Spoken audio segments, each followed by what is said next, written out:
more of the same, CharLee. Well? Now, here he is, a man of God, living in a world of Disney. Ow, CharLee! CharLee Simons. CharLee bit me.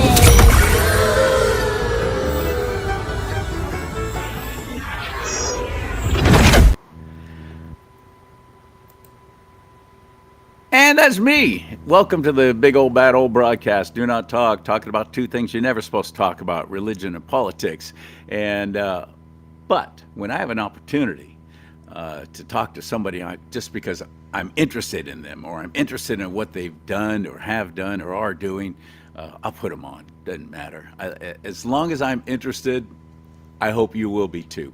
And I hope you will also like, share, and support this page, this channel, this show by liking right now. If you could hit that like button. If you're watching on rumble.com/DoNotTalk, hit that like. And on Facebook or on YouTube right now, click like on that, would you please? Follow this channel, follow this page, subscribe on YouTube to my channel at CharLee Simons, and you'd be helping just by liking, commenting, even more so by sharing these shows. When you get a chance, just share them to your social media. That breaks down all the algorithms that are dead set against conservatives. And I am an unapologetic conservative. I don't care. I keep getting kicked off YouTube because I don't use their little secret code words. I don't use their little secret language. A lot of conservatives do, but then there's others who are like me. Now, Dan Bongino left YouTube, so did Russell Brand. There's several others who said, forget it. We're not playing their games. YouTube pays a whole lot more money, pays a lot better when they monetize your page or your channel. Rumble does not pay all that much, at least not yet, not now.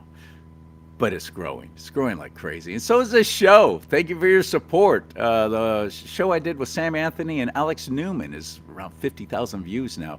Another show with yournews.com, it's like 120-something thousand views. That's really exciting for a little guy like me getting started. And to be on Rumble almost from the beginning, well, actually, from the beginning of the show, which was 3 years ago now. It's nice to see Russell Brand and Dan Bongino and huge names like that coming on over going, hey, this is the place. Let's go to Rumble. That's where conservatives can actually have a free voice, not be shut down, shut up, deleted, threatened all the time like YouTube does, owned by Google, by the way. Never forget that.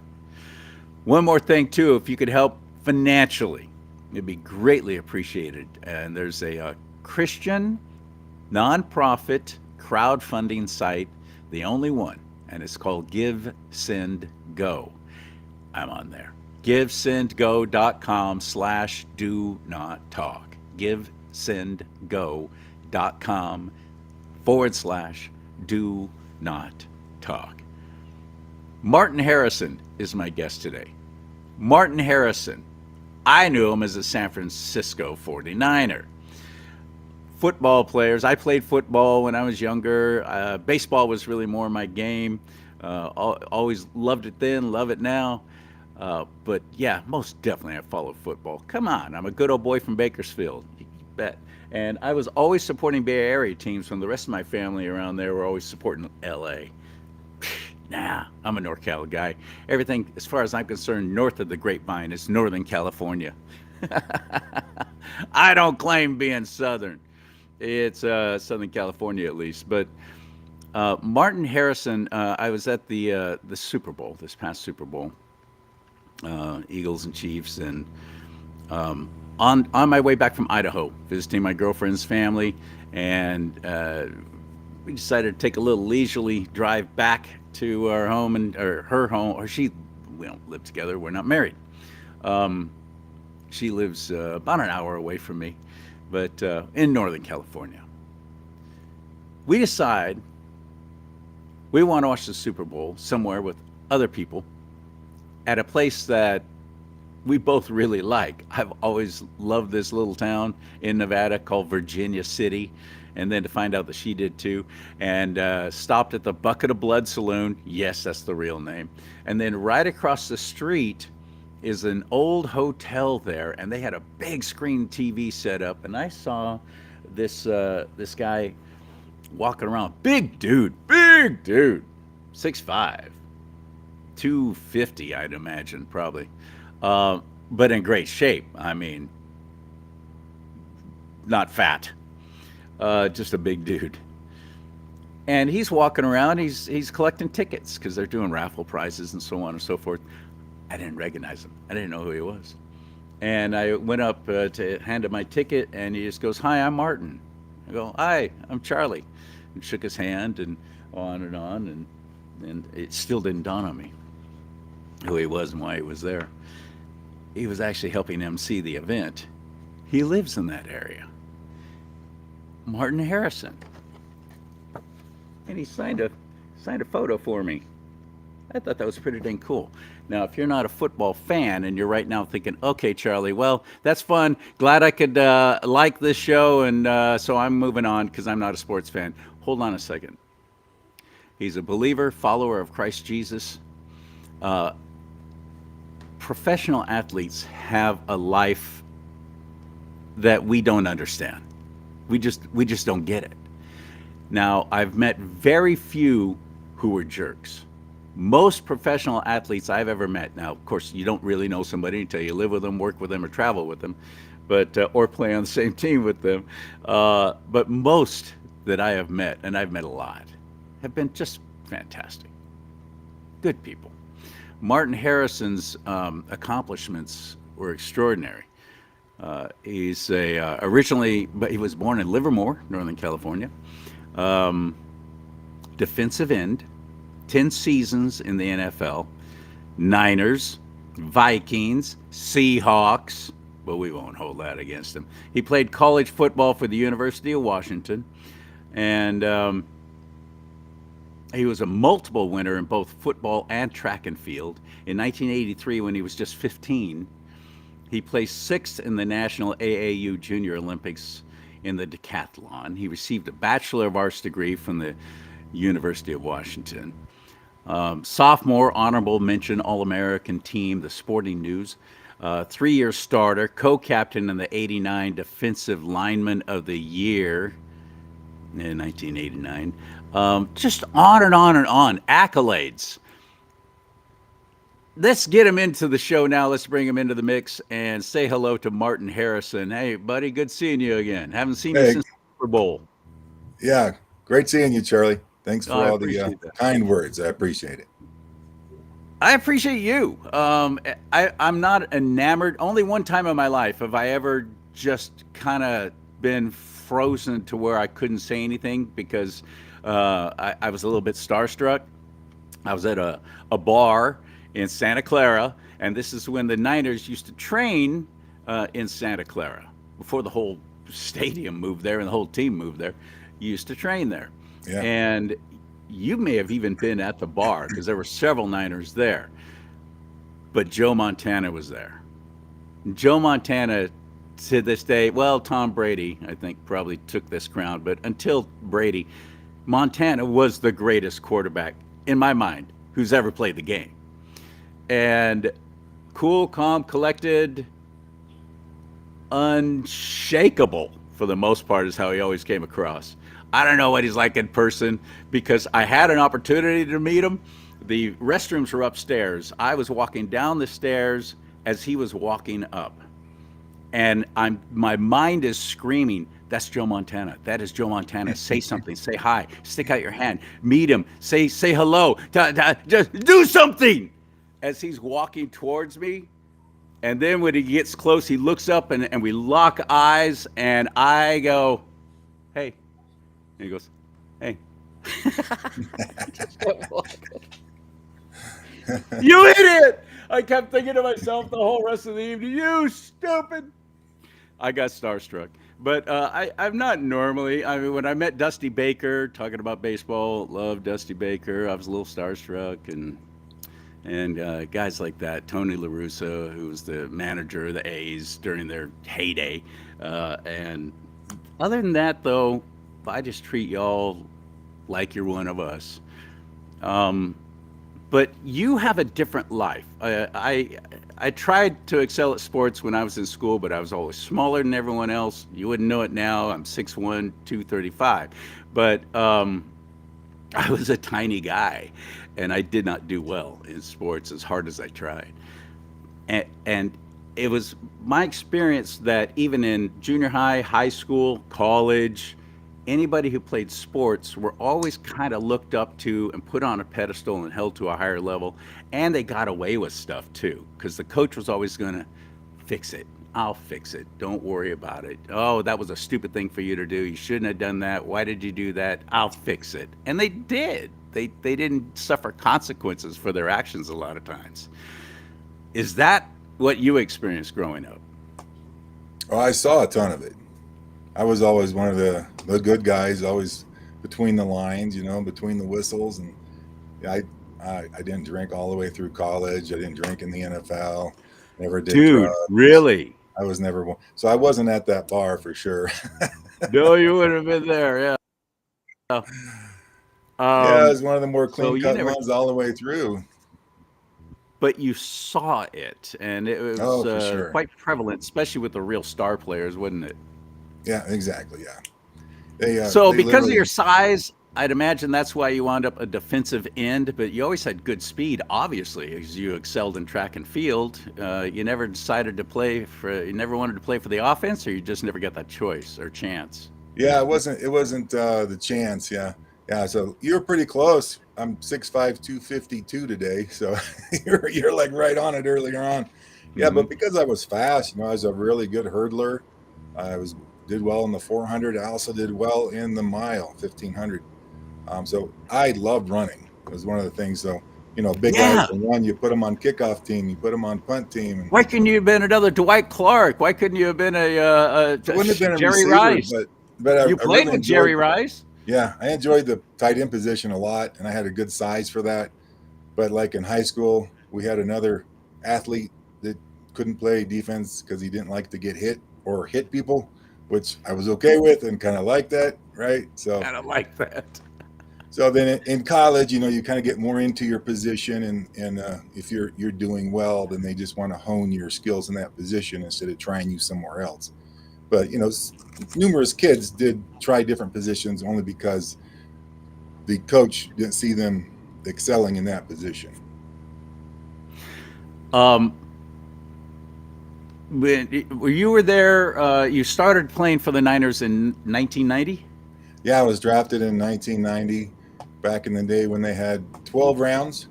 I was the 10th round pick. Okay. Okay. And yeah, for anyone who doesn't know, give us a little bit of the lineup, a taste of the huge lineup that they had at that time. Yeah, back in the 1990 when I was drafted, the 49ers were coming off their back-to-back Super Bowl wins. So we had Joe Montana, obviously a quarterback. His backup was a guy named Steve Young, who's also in the Hall of Fame, right? Had Jerry Rice and John Taylor receiving the ball with other great receivers.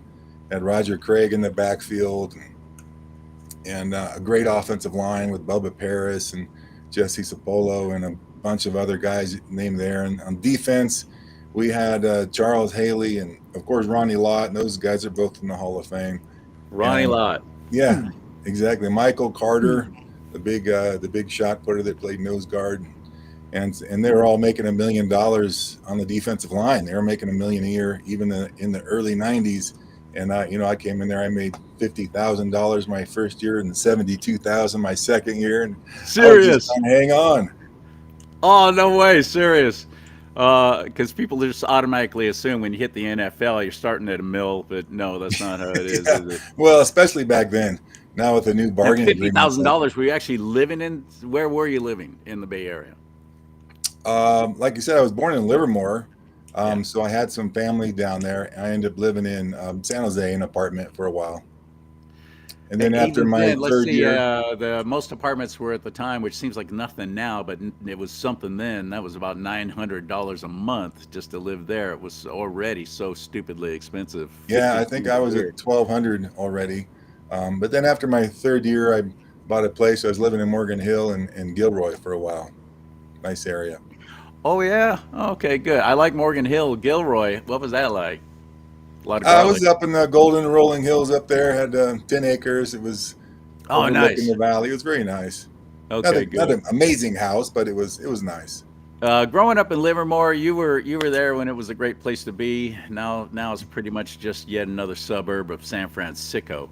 But Yeah, there's a time it was a cow town, man. I used to cut through there. I'd take the shortcut going from San Jose to visit family over in the Stockton Lodi area, right. and I'd take that back way along the ranches and everything, go through Livermore, stop at that. What was it? It was either Foster's Freeze or Dairy Queen. I forget what that was. And it was a cow town. Not anymore. You still have family there? No, No. they've all Okay. moved out. So they're in Washington, Oregon, and Arizona. I'm in Nevada. So Vikings, Seahawks, Niners, but you played for other teams too. Remind me. Yeah, I had a short stint, like 3 to 4 weeks. I was with Chicago for a time, Three to and four weeks. yeah, I got injured. So Oh, they okay. cut injured people even though they're not supposed to. They do anyways. Yes, those are the main stops though. Those three. What was your highlight? Which one did you go? This is great. I want this to last forever. Yeah, I was always trying to get to the top. It's tough. But the picture you have right there is a picture of me sacking Troy Aikman in the NFC Championship game against Dallas. Right there, number Yeah, 56, buddy. taking Troy down. That was one of the highlights. That was on the front page of the sports page of the New York Times. That was the picture, and it happened to be the only sack in the game on either side. That's Unfortunately, we cool. lost that one. So you're thinking maybe your time with the Niners is probably your favorite out of those big three? Yeah. Time in the Niners was definitely, and plus I had made it to the NFL and made it on a team, and then made it a second time, third time, and a fourth time, and it's like, yeah. So that kind of proves the dream when you're growing up. Were you married then? No, I got married a few years later at my last year with the Niners. I was married. Okay. And that's still going strong, I hope and pray. No, I Oh, got away from that one. sorry. I'm Hey, sorry. that happens, and it's all part of life. And I learned a lot of lessons, and what I would put up with and wouldn't put up with. And my current wife, she went through this very similar situation with her first marriage. So when we found each other, it was like, well, that's a breath of fresh air because we're both looking for the same thing.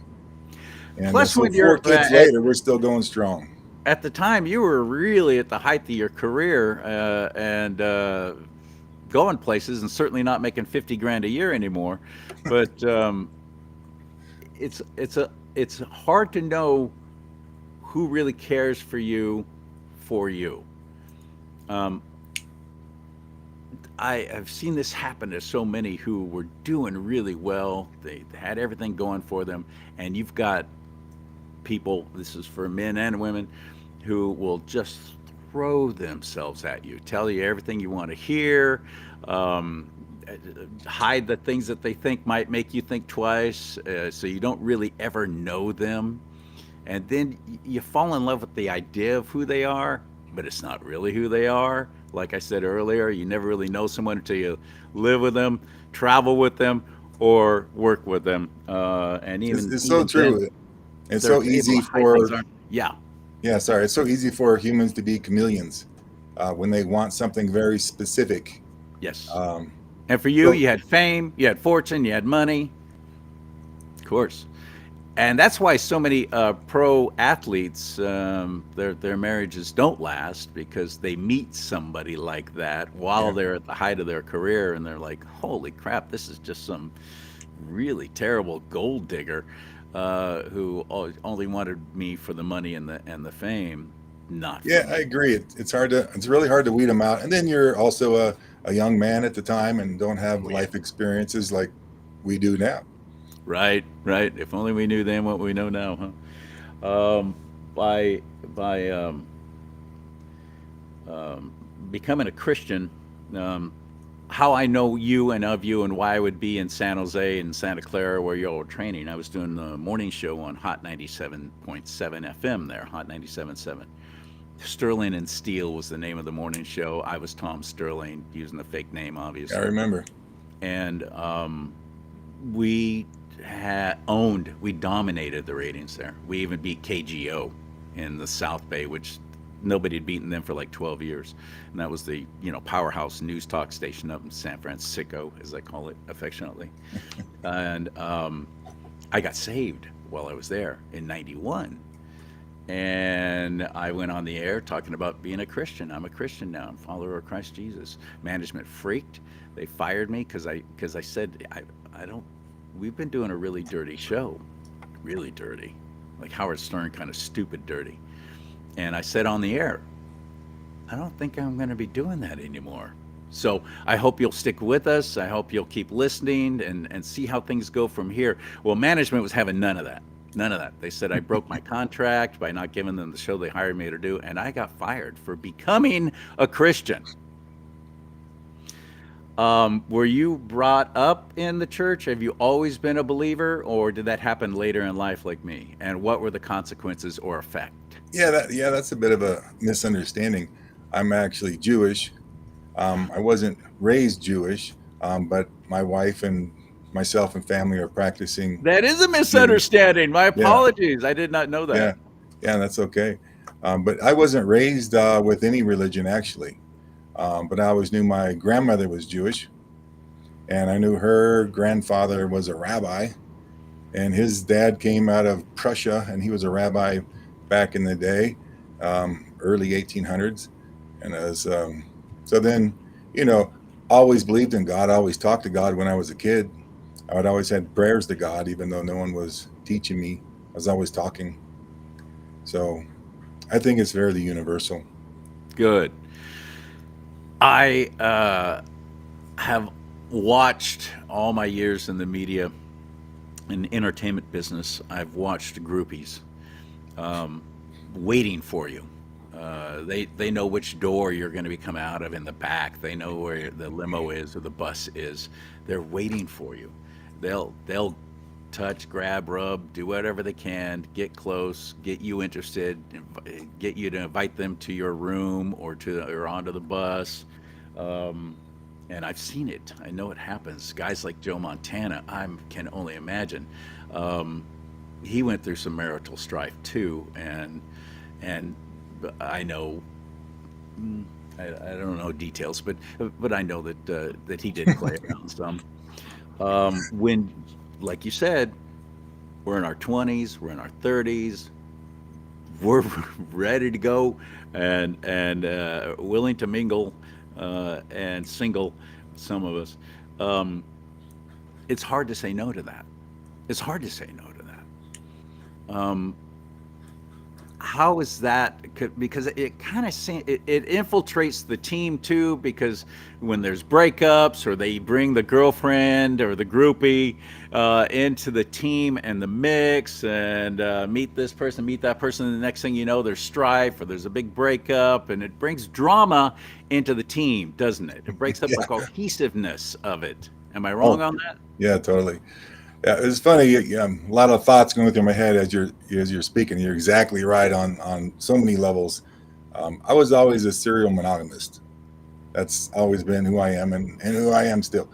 But yeah, there was women putting notes on our cars, and we'd stay in the hotel, like in San Francisco. We'd stay in the hotel night before the game as a team and do team meetings and stuff.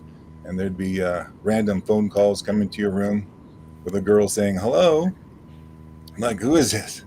Right? It's not my mom. It's my sister. Who are you? So they find out what room you're in too. Do you ever have any knock? You ever have any knock on the door, and then when you open the door, they're hello? Yeah. Well, you can't usually get to the floor, so there's usually security at the elevators. So they're calling. They know what floor you're on, so they call random room numbers and get guys to answer. They don't know who the heck it is at first. So they're trying to get you to come downstairs and meet them in the lobby or what have you. At the bar. Yeah, so I saw a lot of that. So I'll tell you a quick story about the 49ers. During the night before, we're in a hotel. Some of the wives came into the facility that you just mentioned in Santa Clara where we practiced. And we have our lockers and personal stuff in there, right? So some of the wives came in and security guard let them go into a room to do a meeting. Well, they went out the back door and went down the stairway, down the hallway, and got to the locker room. And they started going through their own man's locker and personal effects. They found pictures of other girls. They found letters. They found all kinds of stuff that you can imagine that comes The through drama. the mail to them at Breaking work. apart the team. Yeah. So what happened was 4 or 5 of the wives called their husbands night before the game when they were in a hotel and said, "Don't come home. I was in your locker. I saw what's in there." That game was a disaster. The next day, Yep. people that don't usually drop balls were dropping balls. Yep. Running backs were fumbling. They don't usually fumble. We lost the game. Very, very easily, very handily lost it.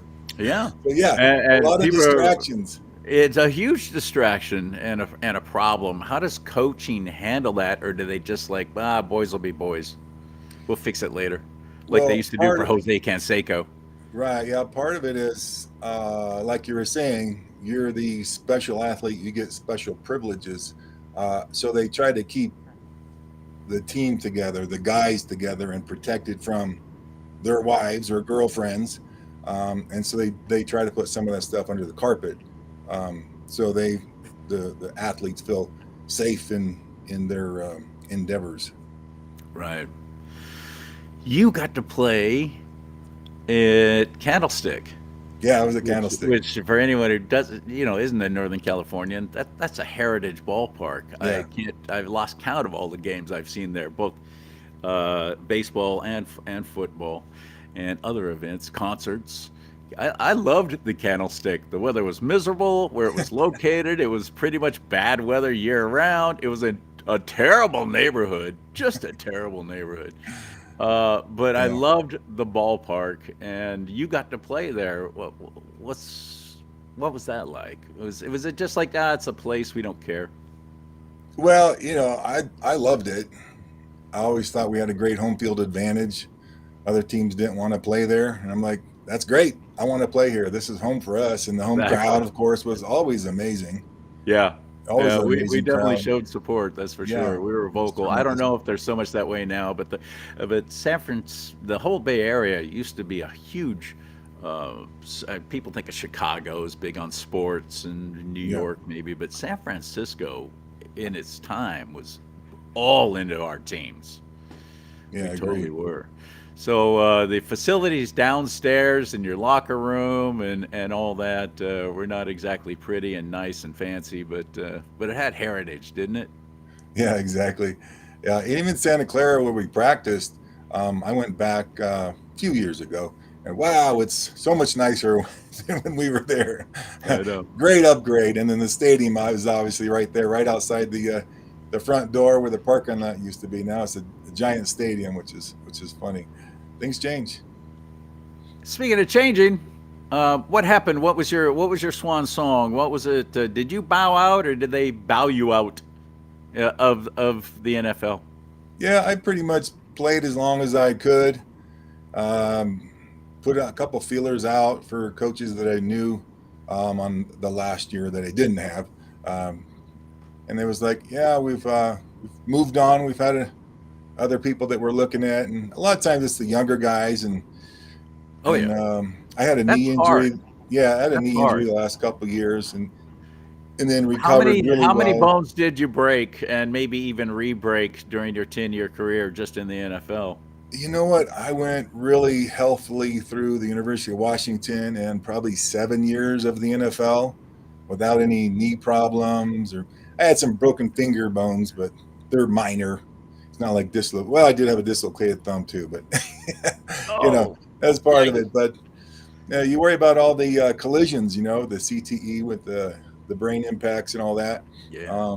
But I'm doing great. But I know some of my colleagues aren't doing as well and doing very poorly, some of them. I'm sorry to hear that. I think some of it is honestly the size of your head, and I got a big head with thick bones. I think that helps. Your big thick head. Um, that's got to be tough when you still love the game, I'd imagine. Yeah, I Um, think we were talking a little bit before. I kind of did what you did after the Kaepernick thing. I just stopped watching the sport. I didn't want to see it. Thought it was very insulting and degrading and bad for our country and bad for our sport. So it just started just a couple of years ago. Actually, when the Niners got to the Super Bowl, I said, I'm watching. I don't care. And then they, I think the game was stolen from. I think the Chiefs had too many penalties on that final drive where they drive down and score and win. It's like I stopped watching again. It's like, what are you doing? I have a theory on that. Being in the media as I have been all my life, um, they love to sway things as much as they can to where uh, a bigger population base will be interested in the outcome of that team winning. San Francisco and California in general is pretty much hated by the rest of the United States of America.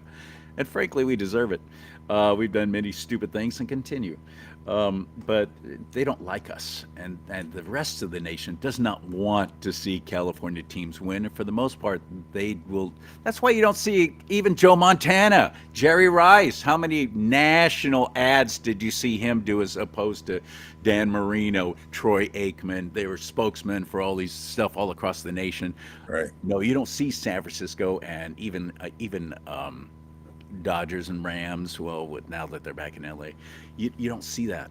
Even they're huge here on the West Coast and here in California especially, but the rest of the country doesn't want to see us win. So when it is, for example, the World Series between the A's and the Giants, the networks hated that because they knew they were not going to get much viewership in the rest of the nation. So it's almost as if, and there's so much money in it now that it seems like California teams are kind of discriminated against, and maybe there's some workings on the inside where calls don't go our way. Am I off base, or have you noticed that? Yeah, I can see that. I think we felt that at the University of Washington versus the Big Ten or the SEC. A lot of discrimination. But when I came out, we had the second most and third most amount of NFL players from any one school. It was USC and it was Washington and a SEC school at the time. So we put out great athletes and have great teams on the West Coast. Yeah, I did boycott the NFL after Kaepernick took a knee, and the coaching staff did nothing to discourage it, and the NFL looked the other way. And they handled it so poorly, and it was such a crucial time for us to be coming together as a nation, not being separated racially like that. Yeah. It just made me angry. And I was no longer interested. I'm like, I'll go to college games. I'll go to even high school Friday night lights. I see lights on at a stadium somewhere in town. I'm going. I'll just go just for the experience of it. I still love the game, having played it myself. I just couldn't support the NFL anymore. So, yeah, we were talking about that before we went on the air. Martin and I were. This is Martin Harrison, by the way, former Niner. And that's how I first met him and became aware of him and knew of him, and went on to a nice career in the NFL. If you still love what you're doing, but you've aged out, as they say, or you've gotten so many injuries, you're not playing at the best that you can anymore, like you were. How do you handle that emotionally? How do you handle that in your mind and your heart? Is there a depression that sets in, or were you able to rise above that? Yeah, see, that's a great question, and that's a huge problem for, I think, entertainers, athletes and entertainers. Yeah, entertainers too. You're right. Actors, actresses, absolutely. Yeah, singers, you're not doing what you love anymore for whatever reason. Man, it's tough. A lot of depression can set in, and sometimes people just lose themselves entirely. I had a good support team, which was nice. I had some family around me, and then you got to find something else to do. And then that's the problem. It's like, but do you love that as much as what you were doing for the last 10 years? Like John Like, Elway, you start a Chevrolet dealership. yeah, yeah. If you have the All money, right, right? Why Elway not? Chevrolet. Yeah, yeah. I got into sales, and because I like talking to people and being around people and making friends, so I got into sales. So I can go shake hands. I was in the excuse me, medical offices and doctors' offices and talking to the doctors, and a lot of people have problems with that because they're doctors and they know more than us. It's like walking to a celebrity is like, oh, or a billionaire walking up and shaking hands. It's like, I never had any problems with any of that. They're just people. This is go talk and make friends and see what's going on. So it worked well for me doing sales. But right now I'm in my second year of MBA program with Indiana University and the Kelly School of Business. I'm doing that online. So Cool. I'm more than halfway done right now. So that's something else I'm doing to expand my horizons. Were you were you able to did you spend like a rock star the whole time you were playing and making some good money, or were you one of the smarter ones? Because how many of pro athletes, actors, musicians, singers do we see they make Mike Tyson comes to mind. How do you blow that fortune? Not once, twice, three times. How do you do that when you make that much money? That's Were you funny. able to? I met Mike Tyson one time at Vegas in one of the casinos, and I looked over and said, "Hey, that's Mike. That's cool." And then, oddly enough, we're in a candle shop, and we're both smelling scented candles, right? Two big tough guys. So he ended up walking over to me, and I said, "Hi, Mike," and he goes, "Hi." He shook my hand. I said, "I'm Martin," and he goes, "Man, if I was as big as you, I would kill people." Because he has so much power in his punches. It's like, if I was your size, I'd Yeah, kill him.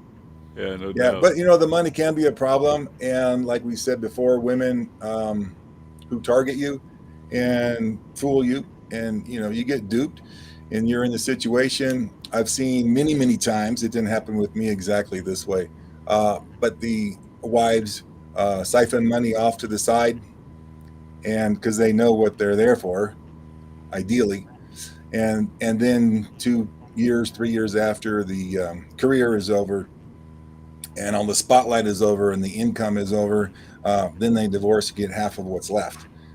So many times the wives are spending like crazy, and one of the keys there is the gifts. You don't split the gifts, so they always, in my experience, have tried to get their husbands to give them the expensive gifts, because that's something you don't split in a divorce. It was a gift.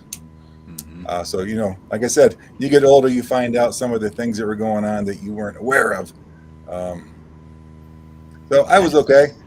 We have some money left over, got some retirement left over, and making Good. some money now. You were So smarter than most then. we're very healthy financially, but I didn't make the same money that a lot of the people did. Oh, well, being a tight end. What was the highest you made per year in your career? 750,000. That's pretty healthy. It is. I That's know, good I know it's money. nothing compared to a lot of the other guys, Yeah. especially now, but that's still Yeah, pretty and healthy. that was also when the attorneys and agents could take 10%.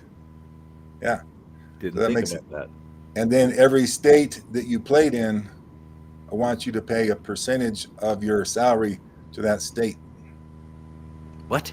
So state income tax, if you play in Oh, you're another talking about state, the tax. Okay, I thought this was I play in above and beyond. California, but I also have to pay in New York and the other states where you went to go play an away game. You got to pay their taxes too.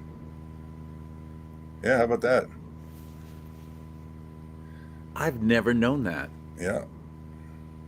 How is that even possible? How do they get away with that? Well, there were 16 regular season games at the time, so they wanted 1/16 of your salary to be taxed. Dude, I never knew that. Yeah, I did not know that that was a thing. it's a thing, all right. Wow. What about these ball players who are like, for a longer season and in all these different places. When I say ball, I'm sorry, I mean baseball, Yeah, baseball. or Yeah, even basketball. They play a lot. They travel a lot, yeah, probably more than football, I think. 'Cause yeah, for sure. Yeah, yeah. they're having to pay whatever state they're paying in I taxes believe to them. I believe that's true.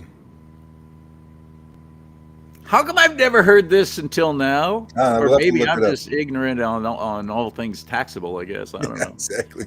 I never knew that. That's crazy. And unfair and not right.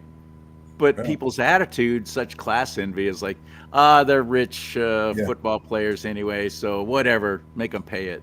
yeah, Seems to exactly. be the attitude, Yeah, which is an unfortunate attitude. We should always, no matter who it's against, we should be a dead set against any kind of tyrannical taxation like that, which is completely unfair and I concur. unwarranted as far as I'm concerned. Yep. All right. Where do we find you now? Do you have a website? Are you working with any kind of charitable organization you'd like to promote or talk about? Are you writing a book? I'm not doing any of that. I'm just on here to talk to you, Charlie. Really? Appreciate it. That was That's cool. it. Yeah, I met you. Said, man, I remember you back in the day, and I'd like to come back on your show and talk to you and share some stories in the NFL. And now you know why suddenly I was gone on Hot 97.7. After, I mean, we had double-digit ratings. I was a six-figure income morning show. I was Dang. making more money than I ever made in my entire life. And then I gave my life to the Lord, and boop, it all went Right. upside down. And that's why I don't share my testimony, or at least I didn't used to, because I was afraid that people would hear my testimony and go, you were at the top of your game, top of the world, top of your career, and you lost it all because you got saved. I'm not interested. Right. I don't want to lose everything, but it's not like that for everybody. Everything's different when it comes to serving the Lord. We all. I mean, look at the Apostle Paul, as to, opposed to others. How dearly he paid for making that choice. But I would tell you, I'm an American patriot. I'm a MAGA.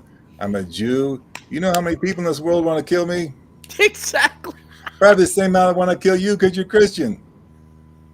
It's yes. I want to.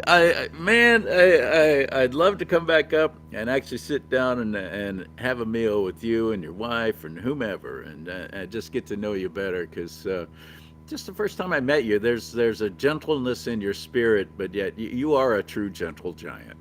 I'm sure you can get loud. I'm sure you can draw a crowd. But the man that I met up there on that Super Bowl day was a very distinguished and honorable gentleman. And it was a pleasure meeting you. Thank you, Martin Harrison. Thank you, Charlie. I appreciate it. Absolutely. I don't think I've ever had anyone be on my show who said, "No, I got nothing to promote. Just wanted to be on your show." I feel honored and privileged. I really, truly do. And I hope you enjoyed and share this show. Would you please? It'll help us. And when you share it, when you like it, right. Hit that like button right now if you haven't done it yet. When you comment, and if you have any thoughts on a guest that you would like to see me bring on the show, let me know. And givesendgo.com/DoNotTalk. givesendgo.com/DoNotTalk is how you help this show financially. And there's quite a few costs that are incurred with what I do, especially going on location like I was just this past week. You'd be helping. Thank you very much. May God bless you and keep you. May God bless America. But most importantly, America bless God.